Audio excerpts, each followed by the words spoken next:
Assalamualaikum warahmatullahi wabarakatuh. Bertemu lagi di pertemuan ke-15 pada mata kuliah Pengantar Akuntansi 1, di mana di pertemuan ini kita akan membahas contoh kasus soal terkait dengan perusahaan dagang. Nah, kita mulai saja di soal yang pertama. Berikut ini adalah neraca saldo PT Cinta pada tanggal 31 Desember 2015 ya. Jadi dapat dilihat di sini. Ini neraca saldonya terdiri dari kas dan beban listrik sampai beban listrik. Ini dapat dilihat di sini sendiri ya. Kita lanjutkan. Data penyesuaian pada tanggal 31 Desember 2015 adalah sebagai berikut. Ini ada 8 data penyesuaian. Lalu diminta, yang pertama, buatlah jurnal penyesuaian. Yang kedua, B, neraca lajur 10 kolom. Yang ketiga, susunlah laporan keuangan yang lengkap untuk tahun 2015 yang terdiri dari laporan laba rugi, laporan perubahan ekuitas, dan laporan posisi keuangan. Lalu yang keempat itu buatlah jurnal penutup. Yang kelima, buatlah jurnal pembalik tanggal 2 Januari 2016.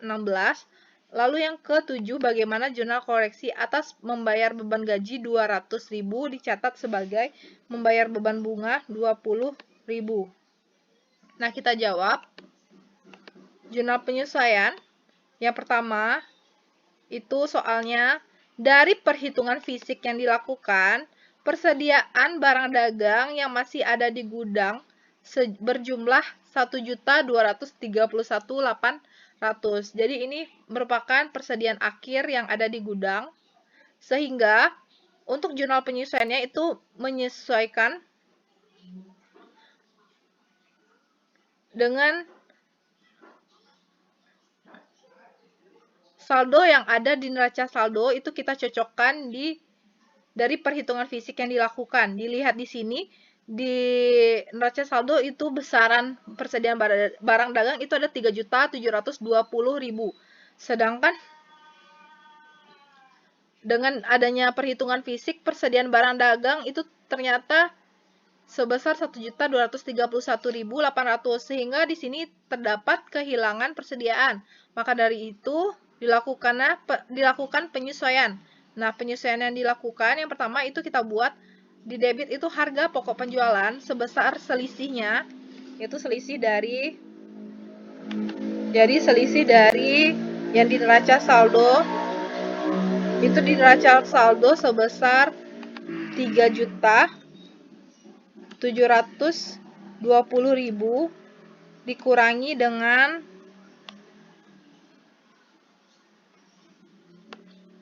produk yang dihitung fisik 1.231.800. Ini hasilnya.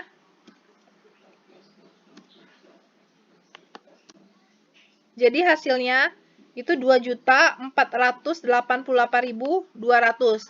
Jadi untuk jurnal penyesuaian pertama itu harga pokok penjualan di debit sebesar 2.488.200. Lalu di kreditnya itu persediaan barang dagang sebesar 2.488.200.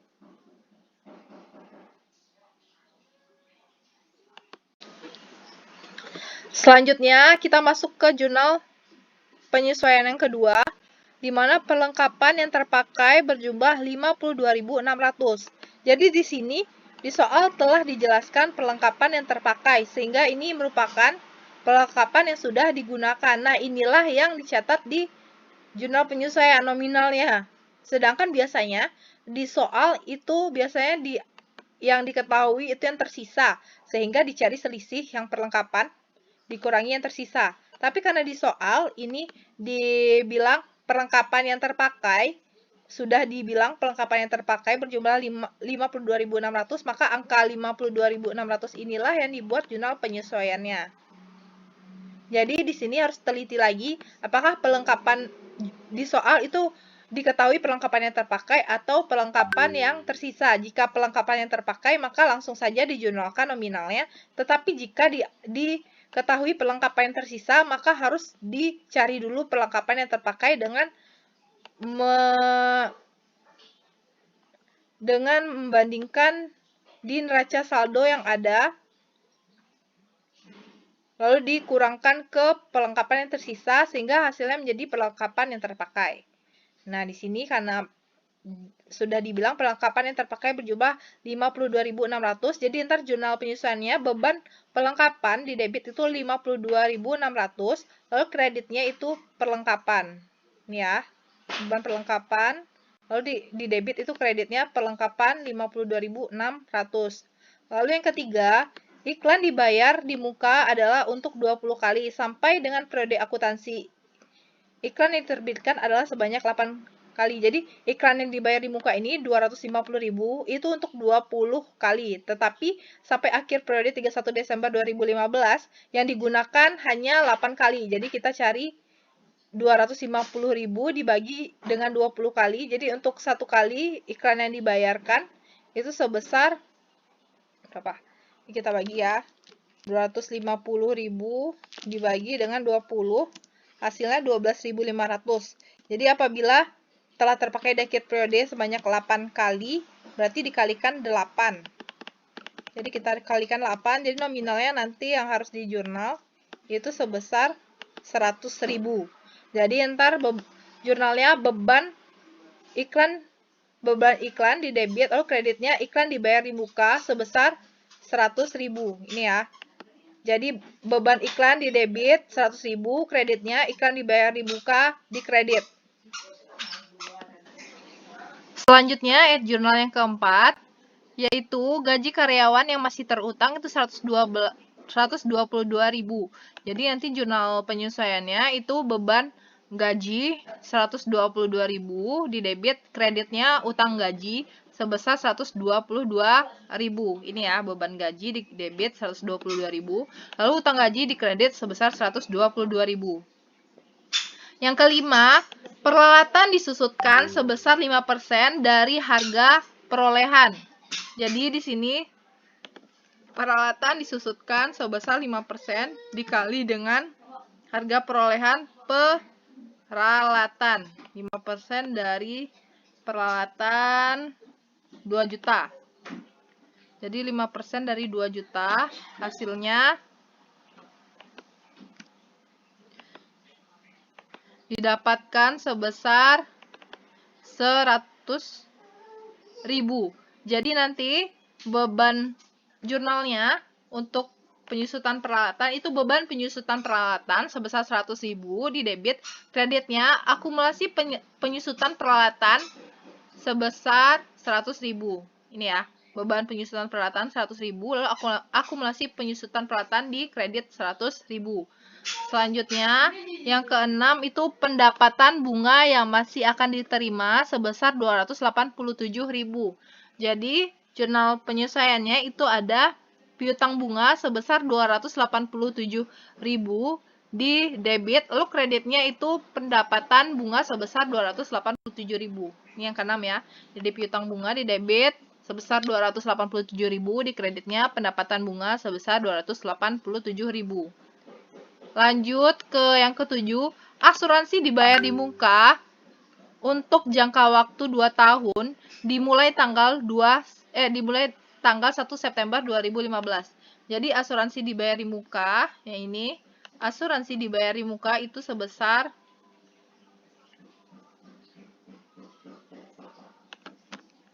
240.000. Ini untuk 2 asuransi dibayar di muka 240.000 itu untuk 2 tahun. Jadi kita bagi untuk per bulannya. Jadi dibagi 24 bulan. Hasilnya 10.000 lalu dikalikan dengan beban asuransi yang telah terjadi selama bulan 1 September 2015 sampai 31 Desember 2015. Jadi kita hitung ya, ada September, Oktober, November, Desember. Jadi ada 4 bulan. 4 bulan. Jadi di sini ada 40.000 yang akan disesuaikan. Jadi beban asuransi sebesar 40.000 di debit, kreditnya ada asuransi dibayar di muka itu sebesar 40.000. Kita masuk ke yang ke-8, dibentuk cadangan piutang tak tertagih sebesar 5% dari piutang dagang. Jadi di sini kita cari 5% dari total piutang dagang. Nih, piutang dagang di sini ada 800.000. Jadi hasilnya 40.000. Jadi beban piutang tak tertagih di debit sebesar 40.000, lalu kreditnya cadangan piutang tak tertagih sebesar 40.000. Ini ya.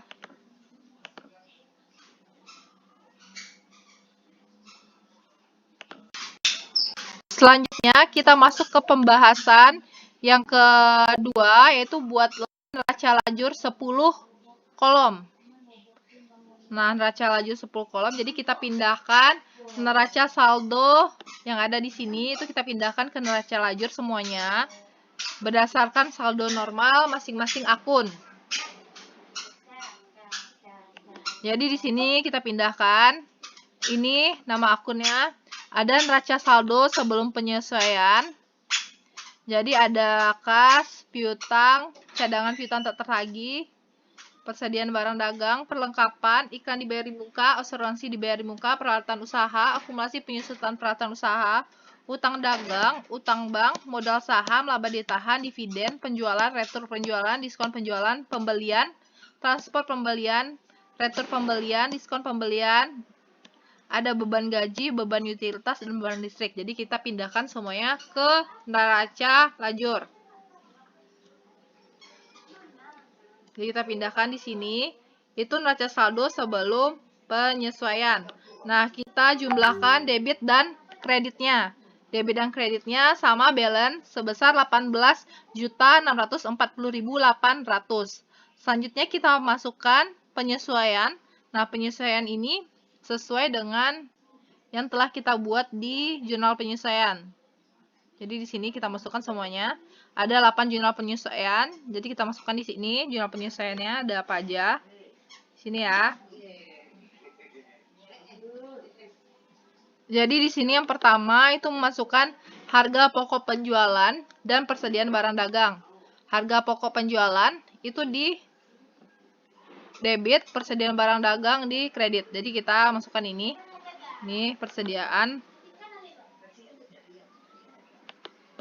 barang dagang di kredit, lalu harga pokok penjualan di debit. Lalu jurnal penyesuaian kedua, beban perlengkapan di debit sebesar 52.600, lalu di kreditnya ada perlengkapan. Jadi ada ini perlengkapan dengan beban perlengkapan.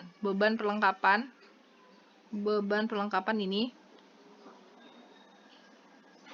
dengan perlengkapan di kredit. Selanjutnya jurnal penyesuaian yang ketiga, itu ada beban iklan di debit sebesar 100.000 dan di kredit itu ada iklan dibayar di muka 100.000. Jadi ada beban iklan 100.000 di debit, lalu iklan dibayar di muka itu di kredit sebesar 100.000. Lalu jurnal penyesuaian yang keempat, ada beban gaji 122.000 di debit, lalu utang gaji ada di kredit sebesar 122.000. Jadi ada beban gaji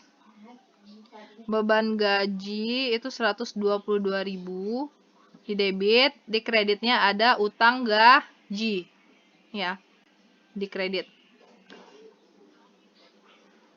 Selanjutnya beban penyusutan peralatan di debit dan di kredit itu ada akumulasi penyusutan peralatan sebesar 100.000. Jadi beban penyusutan peralatan 100.000 di debit, di kreditnya ada akumulasi penyusutan peralatan sebesar 100.000. Lalu jurnal penyesuaian selanjutnya piutang bunga di debit dan di kredit ada pendapatan bunga di kredit sebesar 287.000. Jadi piutang bunga ini di debit, lalu kreditnya ada pendapatan bunga. Nih. Kita masuk ke jurnal penyesuaian selanjutnya, itu beban asuransi di debit dan di kreditnya itu asuransi dibayar di muka sebesar 40.000. Jadi ada beban asuransi di debit 40.000, lalu lalu asuransi dibayar di muka itu dihapuskan di kredit sebesar 40.000. Selanjutnya, ada beban piutang tak tertagih di debit dan cadangan piutang tak tertagih di kredit sebesar 40.000.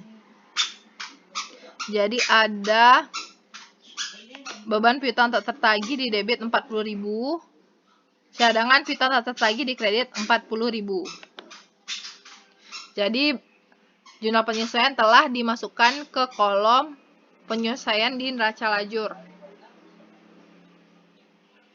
Nah, kita jumlahkan total debit dan kreditnya itu 3.229.800. Jadi debit dan kreditnya balance ya. Selanjutnya kita masuk ke kolom neraca saldo setelah penyesuaian. Jadi di sini kita gabungkan neraca saldo sebelum penyesuaian dengan penyesuaian yang ada. Jadi kas di sini saldonya di debit itu sebesar 1.326.700. Lalu akun piutang itu saldonya di debit sebesar 800.000. Cadangan piutang tak tertagih itu saldonya berada di kredit itu sebesar 80.000, merupakan penjumlahan dari neraca saldo ditambah dengan penyesuaian. Lalu persediaan barang dagang itu saldonya sebesar 3.720.000 dikurangi dengan sisi kreditnya di penyesuaian itu 2.488.200. Jadi neraca saldo setelah penyesuaian untuk persediaan barang dagang di debit itu sebesar 1.231.800. Lalu untuk perlengkapan itu juga begitu cara mencarinya. Jadi saldo normalnya 420.000, lalu setelah disesuaikan itu berada di kredit 52.600. Jadi neraca saldo setelah penyesuaian untuk akun perlengkapan itu 367.400. Lalu iklan dibayar di muka, neraca saldo setelah penyesuaian juga kayak gitu cara mencarinya. Saldonya 150.000. Lalu asuransi dibayar di muka itu 200.000. Peralatan usaha 2 juta. Lalu akumulasi penyusutan peralatan usaha itu saldo normalnya sebelum penyesuaian itu 200.000. Lalu ditambahkan dengan penyesuaian di kredit itu 100.000. Jadi 200.000 ditambah dengan 100.000 hasilnya 300.000 di kredit. Itu merupakan neraca saldo setelah penyesuaian untuk akun akumulasi penyusutan peralatan kantor. Lalu utang dagang dan utang bank, modal saham, dan laba ditahan itu dipindahkan saja langsung ke sini karena tidak ada jurnal penyesuaian. Begitu juga dengan dividen, nggak ada jurnal penyesuaian. Penjualan juga dipindahkan langsung. Retur penjualan juga, diskon penjualan, pembelian, transport pembelian, retur pembelian, diskon pembelian. Nah, untuk beban gaji itu ada penyesuaian, di mana saldo normalnya itu di debit sebelum penyesuaian itu 385.000, lalu ditambahkan dengan jurnal penyesuaian ada beban gaji 122.000, hasilnya 507.000. Lalu beban utilitas juga dipindahkan saja. Beban listrik itu juga dipindahkan saja karena tidak ada jurnal penyesuaian. Lalu ada harga pokok penjualan. Itu berada di debit. Lalu beban perlengkapan itu juga dipindahkan dari jurnal penyesuaian. Beban iklan juga ada. Utang gaji itu juga ada saldonya di kredit di penyesuaian. Lalu beban penyusunan peralatan itu juga ada di penyesuaian. Piutang usaha itu ada juga di penyesuaian, itu dipindahkan ke neraca saldo setelah penyesuaian. Lalu pendapatan bunga juga dari penyesuaian saldonya. Beban asuransi, beban piutang tertagih itu saldonya didapatkan dari penyesuaian. Setelah itu kita buat laporan laba ruginya di kolom laporan laba rugi. Berarti berisi akun yang ada pendapatan dan penjualan serta beban-beban yang ada. Jadi kita pindahkan. Ini penjualan kita pindahkan segala hal nih. Penjualan, retur penjualan, diskon penjualan, pembelian, transfer pembelian, retur pembelian, diskon pembelian, beban gaji, beban utilitas, beban listrik, harga pokok penjualan, beban perlengkapan, beban iklan. Ini dipindahkan ke kolom laporan laba rugi. Selanjutnya beban penyusutan peralatan, pendapatan bunga, beban asuransi, dan beban piutang tertagih itu dipindahkan ke sini. Nah, di mana dilihat di sini itu bebannya ketika dijumlahkan, bebannya itu lebih tinggi dibandingkan dengan pendapatan yang ada, sehingga terjadinya rugi. Nah, rugi ini kita buat di sisi kredit untuk membalanskan. Jadi 3.725.000 ini rugi usaha, itu dibuat untuk membalanskan saldo pendapatan di sisi kredit. Jadi hasilnya nanti sama jumlah saldonya. Jadi kita jumlahkan semuanya, ini kita jumlahkan. Di debit itu sebesar 11.826.900. Begitu juga di sisi kredit kita jumlahkan bersama dengan rugi usaha, itu juga kita tambahkan pendapatan. Ada pendapatan bunga, penjualan, retur pembelian, diskon pembelian. Nah, ini kita tambahkan dengan rugi usaha, jadi hasilnya sama, balance 11.826.900. Nah, selanjutnya kita masuk ke kolom laporan posisi keuangan, di mana ada komponen di sini ada aset, liabilitas, ekuitas, dan serta juga ada dividen sebagai pengurang ekuitas, serta rugi usaha sebagai pengurang ekuitas, yaitu berupa laba ditahan. Jadi dipindahkan ke sini. Jadi yang dipindahkan ke sini, yang ini, yang dipindahkan ke laporan posisi keuangan, yang ini ya, kas piutang. Kas piutang, cadangan piutang tak tertagih, persediaan barang dagang, perlengkapan, iklan dibayar muka, asuransi dibayar muka, peralatan usaha, akumulasi penyusutan peralatan usaha, utang dagang, utang bank, modal saham, laba ditahan. Ini dipindahkan ke kolom laporan posisi keuangan. Nah, dividen ini sebagai pengurang untuk laba ditahan. Lalu juga ada di sini utang gaji yang karena adanya penyesuaian. Lalu piutang bunga juga ada karena adanya penyesuaian. Lalu ada rugi usaha, yang mana saat di kolom laba rugi itu dia berada di sisi kredit. Ketika ditutup, jadi dia menjadi pengurang. Ketika rugi usaha, dia menjadi pengurang untuk laba ditahan. Laba ditahan kan saldo normalnya berada di sisi kredit. Nah, ketika menjadi pengurang untuk laba ditahan, maka pengurangnya itu harus berada di sisi debit. Jadi rugi usaha ini dimasukkan sebagai pengurang laba ditahan. Nah, setelah itu kita jumlahkan debit dan kreditnya, itu sama dengan 11.087.900.000. Jadi begitu ya. Nih, kecilkan. Ini ya.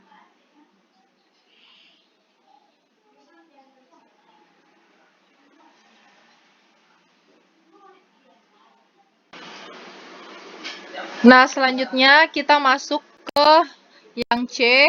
Susunlah laporan keuangan yang lengkap untuk tahun 2015.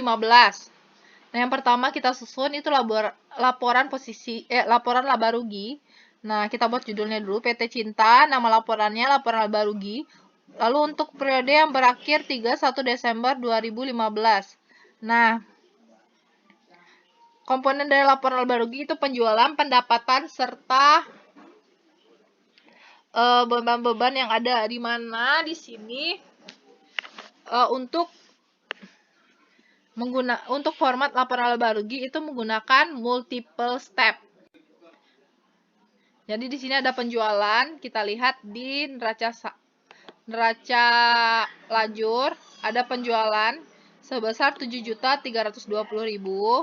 lalu dikurangi dengan retur penjualan dan diskon penjualan, itu ada 271.400. Retur penjualannya, lalu diskon penjualannya itu 324.000. Lalu jadi hasilnya setelah dikurangi, jadi penjualan 7.320.000 dikurangi dengan 595.400, hasilnya menjadi penjualan bersih seharga 6.724.600. Nah, untuk harga pokok penjualan ini persediaan barang dagang awal itu 3.720.000 ditambah dengan pembelian 6.678.100. Ini pembelian 6.078.100, lalu ditambah dengan transport pembelian 132.000, lalu dikurangi dengan retur pembelian dan diskon pembelian. Nih.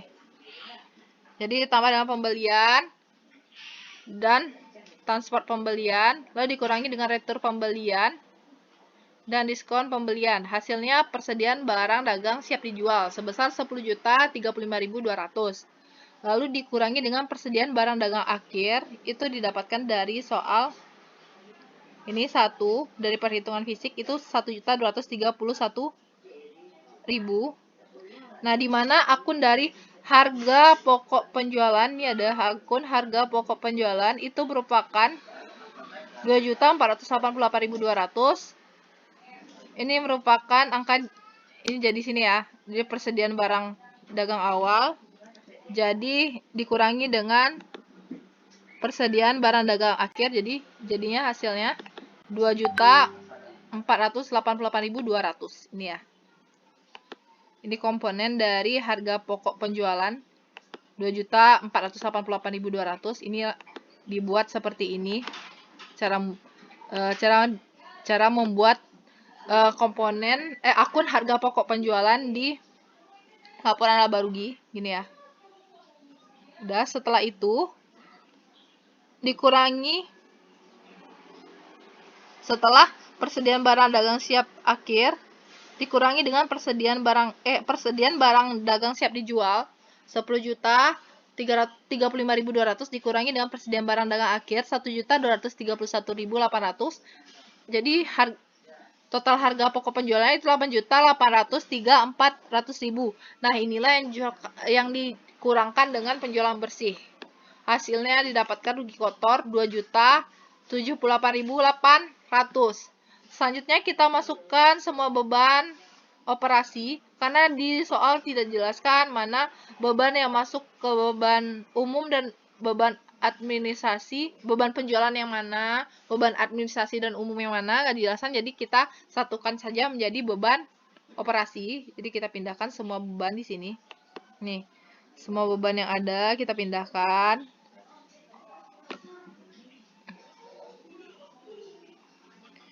Nih, kita pindahkan ke laporan laba rugi. Hasilnya, total beban operasi itu 1.933.200. Nah, inilah yang digabungkan dengan rugi kotor sebesar 2.078.800. Hasilnya rugi operasi itu 4.012.000. Selanjutnya, juga ada pendapatan dan beban lainnya. Di sini ada pendapatan bunga sebesar 287.000. Jadi ditambahkan pendapatan bunga 287.000. Jadi rugi bersihnya menjadi 3.725.000. Nah, selanjutnya laporan keuangan perubahan ekuitas, dibuat nama perusahaannya PT Cinta, nama laporannya laporan perubahan ekuitas, lalu periodenya untuk periode yang berakhir 31 Desember 2015. Jadi di sini ada keterangan modal saham, laba ditahan, total ekuitas, saldo awalnya ada 3.300.000. Itu bisa lihat di neraca saldonya. Bisa lihat di neraca saldonya. Modal saham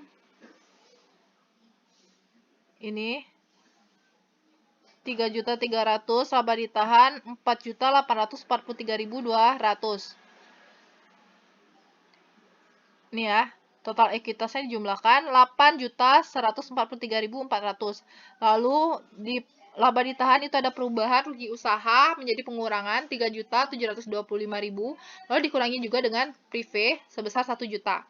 Lalu modal saham saldo akhirnya 3.300.000, laba ditahan saldo akhirnya 118.400, total ekuitas. Jadi total ekuitas keseluruhan 3.418.400. Selanjutnya masuk ke laporan posisi keuangan. Kita buat dulu nama perusahaannya PT Cinta, lalu nama laporannya laporan posisi keuangan untuk periodenya per 31 Desember 2015. Nah, ini ada aset. Jadi aset kita lihat di neraca lajur, itu asetnya apa aja yang ini. Yang masuk aset yang mana saja.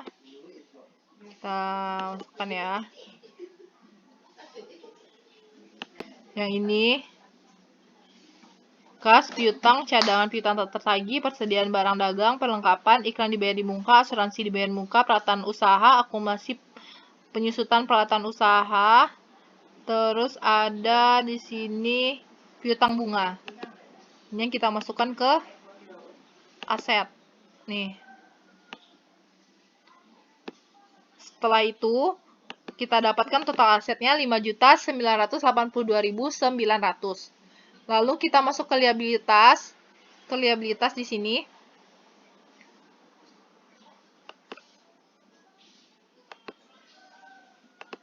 Untuk liabilitas itu ada utang dagang, utang bank, sama hutang gaji. Ini yang dimasukkan ke utang. Jadi ada 300.000.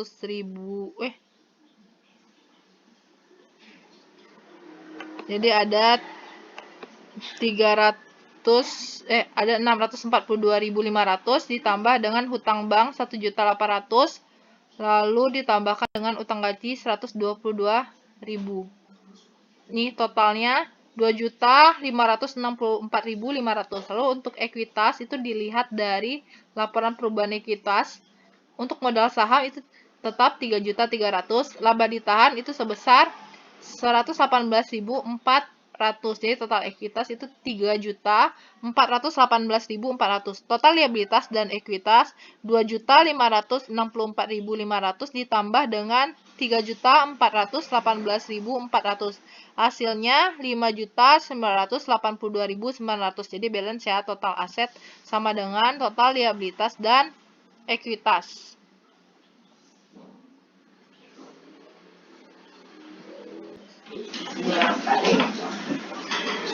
Nah, selanjutnya pertanyaan D itu buatlah jurnal penutup. Jadi kita tutup semua akun yang ada di laporan laba rugi. Jadi kita tutup penjualan bersih serta harga pokok penjualan ini. Lalu semua bebannya kita tutup, lalu pendapatan bunga itu kita tutup. Selain itu ditutup juga rugi usaha dan dividen. Jadi ada 4 yang akan ditutup. Yang pertama kita menutup pendapatan, di mana saldo normal pendapatan itu berada di kredit. Ketika ditutup, maka dia berada di sisi debit. Jadi di sini ada penjualan sebesar 6.724.600, lalu ada pendapatan bunga sebesar 287.000, lalu ditutup di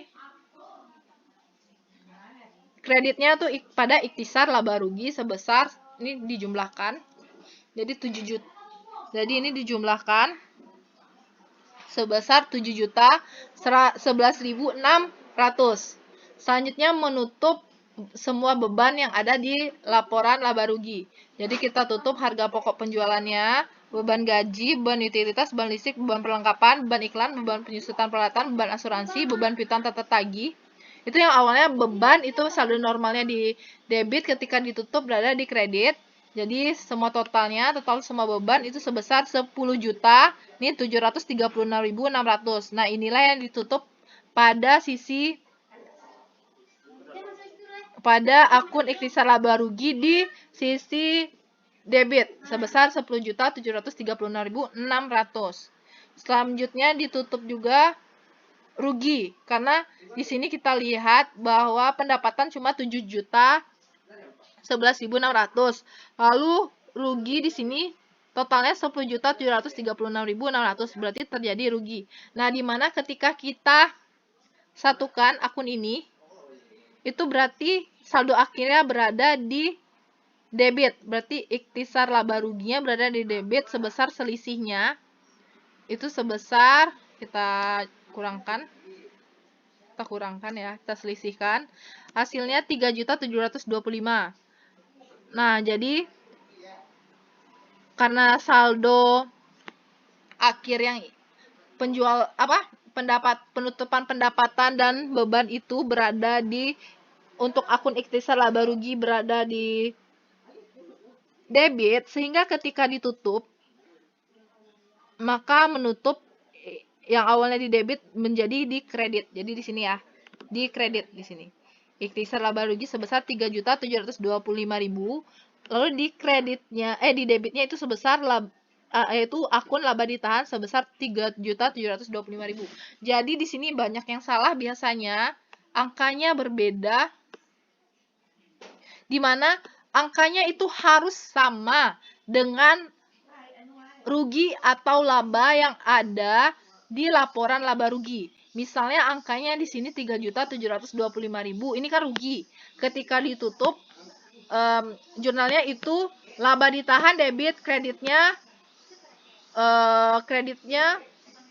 ikhtisar laba rugi sebesar 3.725.000. Nah, tapi kalau misalnya dia laba, berarti jurnal penutupnya itu ikhtisar laba rugi di debit sebesar 3.725.000, lalu kreditnya itu laba ditahan 3.725.000. Jadi nominalnya itu harus sama dengan laba atau rugi yang ada di laporan laba rugi, ya. Soalnya dia yang ketiga itu dia menutup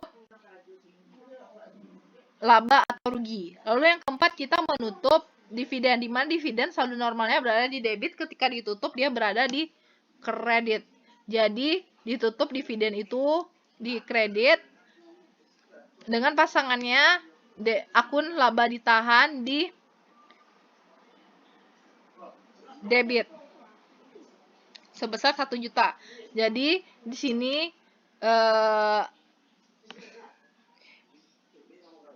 ilustrasinya rugi ini menjadi pengurang untuk laba ditahan, di mana laba ditahan itu kan saldo normalnya berada di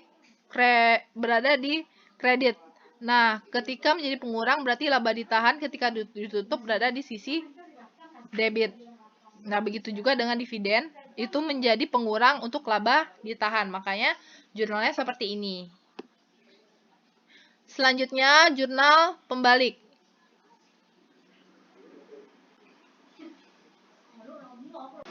Selanjutnya itu jurnal pembalik apa saja yang kita buat dari jurnal penyesuaian yang ada. Jadi kita lihat teorinya.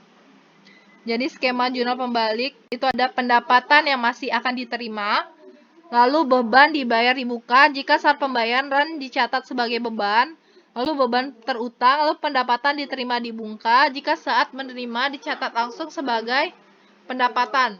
Jadi yang ada di jurnal penyesuaian terkait dengan 4 skema ini, yang ini terkait dengan 4 skema yang ini, itu dimana cuma ada yang ini, beban yang masih harus dibayarkan, yang akan dibalikkan, lalu pendapatan yang masih harus diterima. Nah, inilah yang akan dibalik. Jadi tinggal dibalikkan aja. Yang awalnya beban gaji di debit berada di kredit, utang gaji yang awalnya di kredit berada di debit, begitu juga dalam piutang bunga. Yang awalnya di debit ketika dibalikkan berada di kredit, lalu pendapatan bunga yang awalnya di kredit menjadi di debit. Nominalnya sama dengan yang ini ya. Nih. Jadi jurnal pembaliknya ini. Jadi untuk membalik jurnal penyesuaian, beban yang masih harus dibayarkan, jadi utang gaji di debit sebesar 122.000, lalu kreditnya ada beban gaji sebesar 122.000. Begitu juga dengan Pendapatan yang masih harus diterima itu jurnal baliknya, pendapatan bunga di debit sebesar 287.000, lalu kreditnya piutang bunga sebesar 287.000. Nah, yang F, bagaimana jurnal koreksi atas membayar beban gaji 20.000 dicatat sebagai membayar beban bunga 20.000. Di mana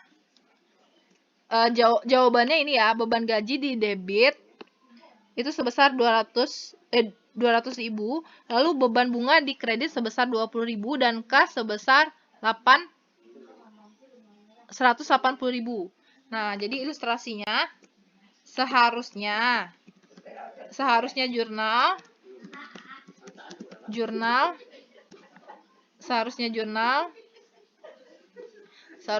yang ada itu sama dengan, jadi beban gaji 200.000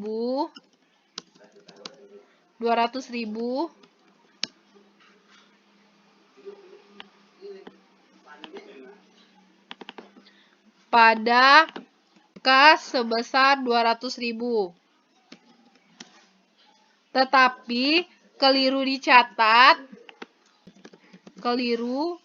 dicatat menjadi beban bunga di debit sebesar 20.000, di kredit ada kas sebesar 20.000. Makanya jurnal pembetulannya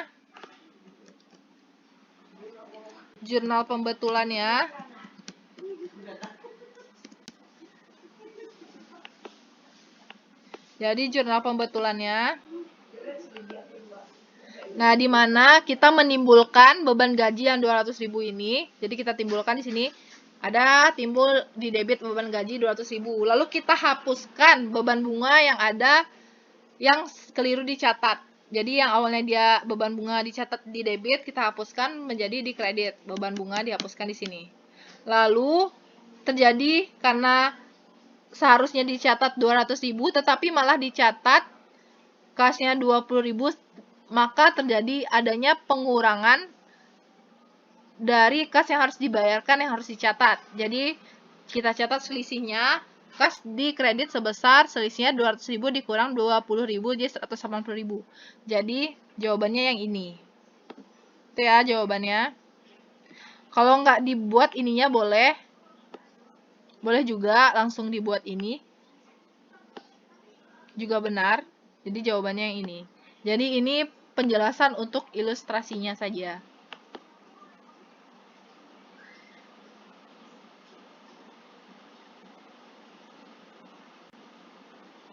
Ya, dilihat lagi dari awal sampai akhir.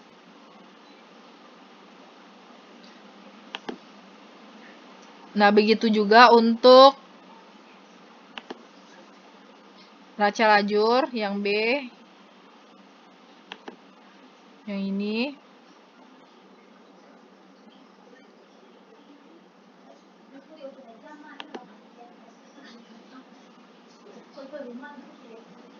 Jadi pertanyaan terakhir sudah terjawab ya, terkait dengan jurnal koreksi.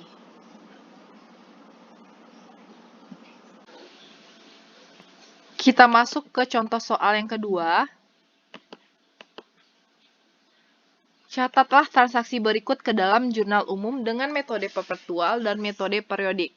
Nah, kita lihat yang A, 1 Juli 2013, PTS membeli barang dagang secara kredit ke PTC senilai 1 juta, syarat FOB shipping point 2/10, N/45 dengan biaya transportasi sebesar 100 juta. Jadi ada transaksi pembelian pada PTS. Jadi untuk jurnalnya pada perpetual, karena dia membeli berarti menambah persediaan sehingga timbullah persediaan di debit sebesar 1 juta, lalu di kreditnya karena dilakukan pembelian barang secara kredit, maka timbullah utang usaha di kredit. Nah, besarannya di debit dan kredit sama-sama 1 juta.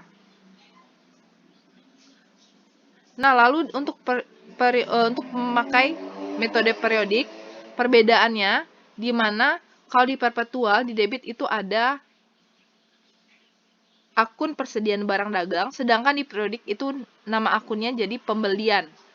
Nah, di sisi kreditnya itu sama yaitu sama memakai akun utang dagang sebesar nominal juga sama 1 juta. Selanjutnya kita lihat di sini dia memakai syarat FOB shipping point. Nah, kita lihat di pembahasan FOB shipping point di mana pembeli membayar ongkos angkut dan mendebit persediaan barang dagang.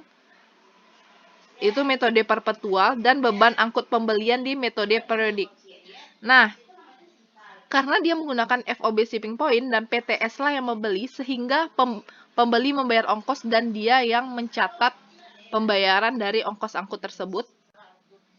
Nah, pencatatannya itu untuk biaya transportasi, di mana yang perpetual itu dia mencatat di debit itu persediaan barang dagang menjadi penambahan persediaan sebesar 100.000, lalu di kreditnya itu dibayarkan kas sehingga menurunkan aset berupa kas di kredit sebesar 100.000. Lalu di sini dikatakan kalau metode predik dibuat di debitnya itu beban angkut pembelian. Jadi, di debit untuk metode periodik itu beban angkut pembelian sebesar 100.000, lalu di kreditnya sama-sama kas 100.000. Selanjutnya masuk ke yang ke B, soal yang B, 4 Juli 2013, PTS membayar pelunasan atas pembelian barang dagang PTC tanggal 1 Juli. Jadi, tanggal 4 Juli itu telah dibayar utang yang transaksi 1 Juli ini. Jadi, pembayaran utang itu kita lihat syarat dari kredit utangnya itu 2/10,N/45. Jadi, jika jangka waktunya itu memenuhi 10 hari atau kurang dari 10 hari akan mendapatkan diskon sebesar 2%. Jadi, kita lihat di sini dari 1 Juli ke 4 Juli itu kurang dari 10 hari sehingga PTS mendapatkan diskon sebesar 2% dari total utangnya. Jadi di sini total utangnya itu kita hapuskan yang awalnya di kredit, kita hapuskan di debit. Jadi utang dagang yang 1 juta ini kita hapuskan. Lalu pada sisi kreditnya itu ada persediaan barang dagang yang merupakan diskon dari pembayaran pelunasan di mana memenuhi jangka waktu 10 hari. Jadi di sini 2%, dapatkan diskon 2% dikali dengan 1 juta hasilnya 20.000. Lalu sehingga kas yang dibayarkan berarti akunnya berada di sisi akun kas berada di sisi kredit itu sebesar total utang dikurangi dengan diskon itu sebesar 980.000.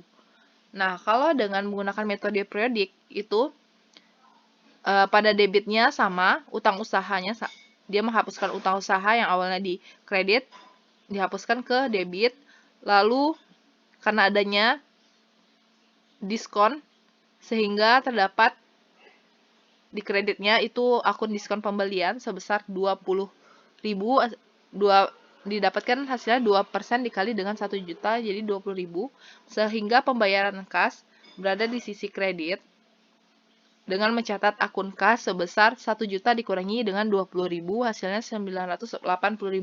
Jadi nominalnya sama ya di sini ya. Yang berbeda terkait dengan akun dari diskon pembelian, di mana di perpetual itu menggunakan nama akun persediaan barang dagang, sedangkan di periodik itu menggunakan nama akun diskon pembelian.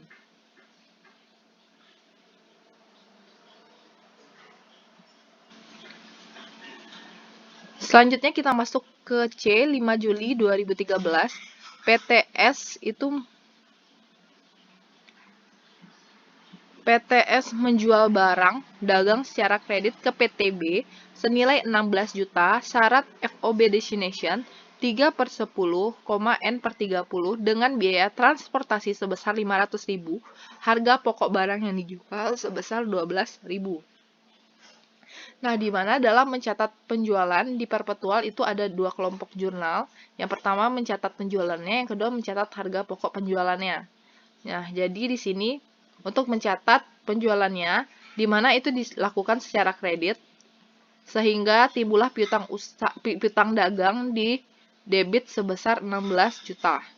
Nominal dari kreditnya 16 juta, lalu di sisi kreditnya timbullah penjualan sebesar 16 juta.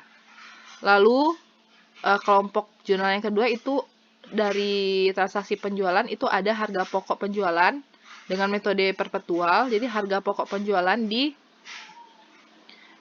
debit itu sebesar 12.000 ada di soal. Lalu dihapuskan persediaan barang dagang yang awalnya dia ada di debit, saldo normal dihapuskan ke saldo kredit karena dia telah dijual sebesar 12 juta.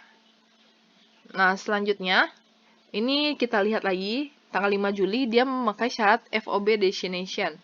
Nah, untuk FOB destination di mana penjual yang membayar ongkos angkut dan mendebit beban angkut penjualan.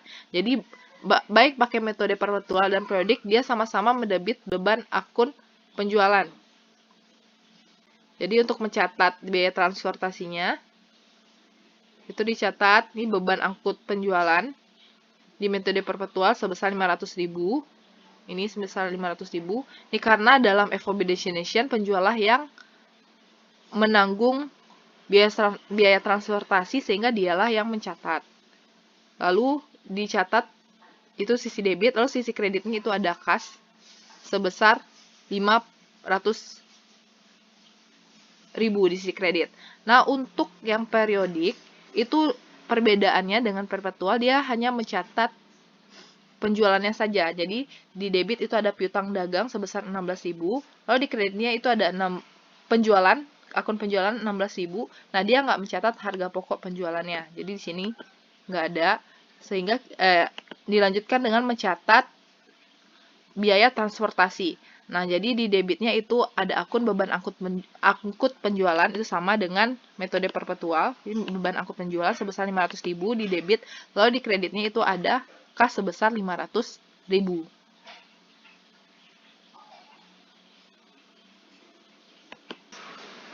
Selanjutnya masuk ke transaksi yang D. PTB mengembalikan barang dari pembelian kredit tanggal 5 Juli senilai 2 juta dengan harga pokok penjualan 400.000. Jadi yang penjualan PTS ini 5 Juli itu dikembalikan lagi tanggal 13 Juli oleh PTB sebesar 2 juta dengan harga pokok penjualan 400.000. Jadi jurnalnya untuk metode perpetual itu ada retur penjualan di debit sebesar 2 juta. Lalu di kreditnya itu ada piutang usaha sebesar 2 juta. Jadi dihapuskan piutang usaha yang 16 juta awalnya di saat menjual, lalu dihapuskan karena adanya pengembalian. Retur penjualan itu sebesar 2 juta di sisi kredit. Nah, lalu untuk metode perpetual juga menghapuskan harga pokok penjualan yang awalnya di debit. Harga pokok penjualan dihapuskan ke kredit. Begitu juga yang awalnya persediaan barang dagang yang awalnya di kredit berada di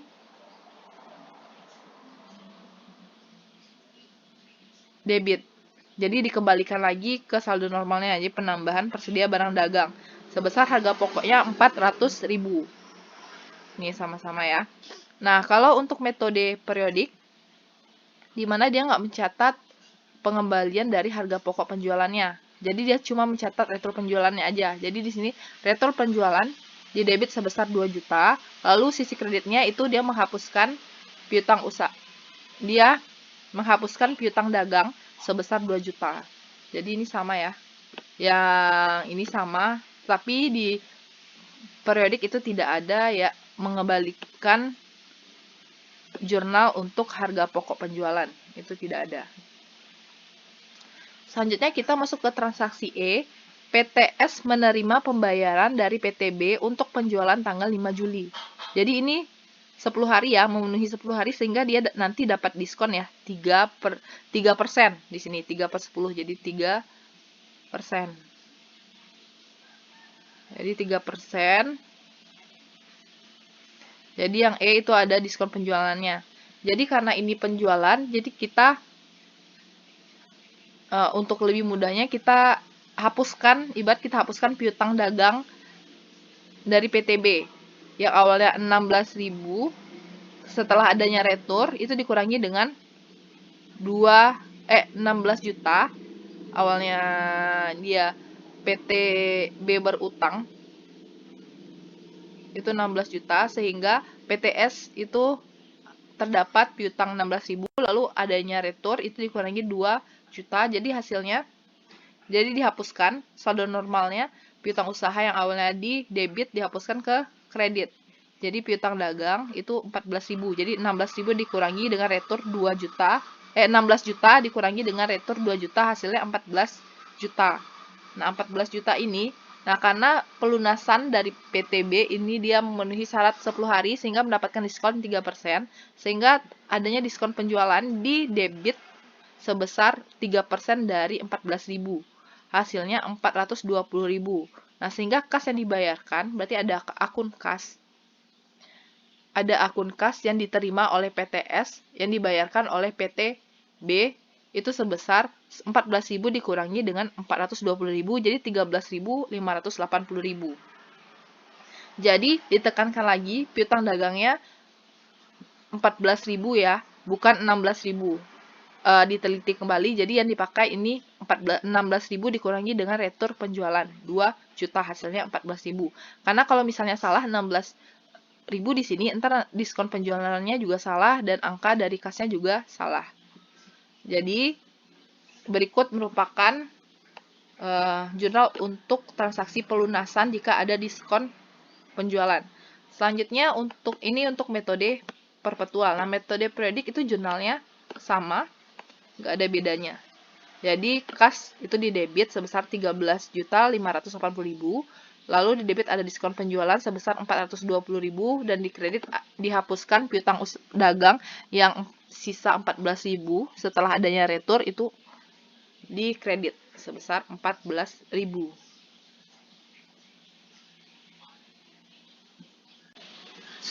Selanjutnya kita masuk ke yang F, transaksi F. PTS membeli barang dagang secara kredit ke PTK senilai 3.500.000 syarat FOB destination 2/10 N/45 dengan biaya transportasi 350.000. Jadi dia membeli barang lagi. Nah, dengan metode perpetual, jadi dia mencatat persediaan barang dagang karena adanya penambahan persediaan barang dagang di debit jadi 3.500.000. Lalu di kreditnya ada utang dagang karena dilakukan secara kredit. Jadi ada utang dagang di kredit sebesar 3.500.000. Nah, perbedaannya lagi diingatkan kembali, perbedaannya di mana untuk metode periodik itu dia di sisi debitnya ada pembelian, sedangkan di metode perpetual ada persediaan barang dagang. Nah, untuk di sisi kreditnya sama, utang dagang sebesar 3.500.000. Nah, di mana di sini dalam pembelian itu menggunakan syarat FOB destination. Nah, di mana dalam pembelian barang, nih, pembelian barang itu ongkos angkut dan ongkos angkut dibayar oleh pembeli. Yang FOB destination ya, di mana FOB destination ongkos angkut dibayar oleh penjual. Jadi karena dia yang membeli berarti PTS itu tidak membayar biaya transportasi. Jadi dia tidak mencatat biaya transportasi. Jadi di sini yang F dia nggak mencatat biaya transportasi ya. Nah, kita lanjut yang G. PTS mengembalikan barang kepada PTK atas pembelian kredit tanggal 18 Juli senilai 600.000. Jadi yang di transaksi 18 Juli ini dikembalikan barang dagangnya yang setelah dibeli ke PTK sebesar 600.000. Jadi untuk perpetual itu pada debitnya itu dia menghapuskan utang dagang. Jadi dihapuskannya utang dagang sebesar 600.000. Jadi yang awalnya dia di kredit lalu dihapuskan ke debit. Begitu juga dengan awalnya persediaan barang dagang di debit dihapuskan ke kredit sebesar nominalnya 600.000. Nah, kalau di metode periodik itu di mana dihapuskan utang dagang yang awalnya di kredit ke debit, utang dagang 600.000, pengembaliannya 600.000, lalu di kreditnya itu ada akun retur pembelian sebesar 600.000. Jadi ada akun pembelian 600.000 itu ya. Jadi bedanya kalau di metode perpetual di kreditnya ada persediaan barang dagang atas pengembalian barang yang dibeli. Kalau di perpetual itu di kreditnya ada akun retur pembelian. Selanjutnya masuk ke yang H, ini H ya. Masuk yang H, transaksi H 30 Juli. PTS membayar lunas atas pembelian barang dagang PTK tanggal 18 Juli. Jadi, pembelian tanggal 18 Juli itu dibayar 30 Juli. Berarti melewati ya 10 hari sehingga tidak adanya diskon. Jadi, langsung saja tidak adanya diskon pembayaran pelunasan pembelian. Jadi, kita hapuskan utang dagangnya yang awalnya dia saldo normalnya berada di sisi kredit. Jadi, saldonya itu 3.500.000 dikurangi dengan retur. Jadi utang dagang 3.500.000 ini dikurangi dengan retur 600.000 hasilnya 2.900.000 di debit. Nah, selanjutnya kita karena dibayarkan pelunasan sehingga mengeluarkan kas sehingga menurunkan aset berupa akun kas di sisi kredit itu sebesar 2.900.000. Nah, begitu juga ini untuk metode perpetual. Nah, metode periodik juga begitu. Dia menghapuskan utang dagang yang 3.500.000 dikurangi dengan retur itu 600.000 sebesar 2.900.000 di debit. Lalu di kreditnya itu ada kas, pengeluaran kas sebesar 2.900.000. Jadi ini ya. Jadi untuk soal ini itu ditekankan lagi untuk teliti lagi apabila ada retur. Apabila ada retur, itu akan mempengaruhi nominal dari pelunasan, baik pelunasan utang maupun piutang. Jadi dia mempengaruhi nominalnya sehingga akan berdampak terhadap diskonnya dan juga kas yang dibayarkan. Itu poin yang pertama. Nah, poin yang kedua, kita lihat dalam pelunasan piutang itu atau pelunasan piutang atau pemberian diskon terdapat di mana kita lihat syarat kreditnya. Apabila dia memenuhi syarat kredit, dia akan mendapatkan diskon. Ya. Lalu ditekankan lagi di mana perpetual dan periodik itu terdapat perbedaan akun-akun. Nah, lebih teliti lagi karena ada yang dia menyamakan akun yang ada di perpetual dan periodik, sedangkan sebenarnya akun yang ada di perpetual dan periodik itu ada perbedaan, tapi dicatat sama. Nah, itu harus diteliti lagi. Harus teliti lagi yang mana yang sama, akun mana yang sama, dan akun mana yang beda. Gitu.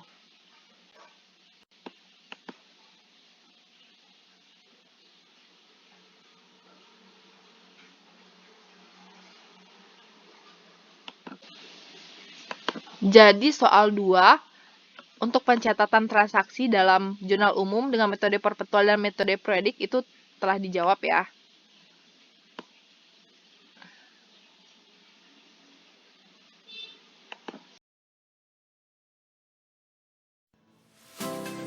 Sekian dulu pertemuan kita pada hari ini. Apabila ada pertanyaan, dipersilakan. Wassalamualaikum warahmatullahi wabarakatuh.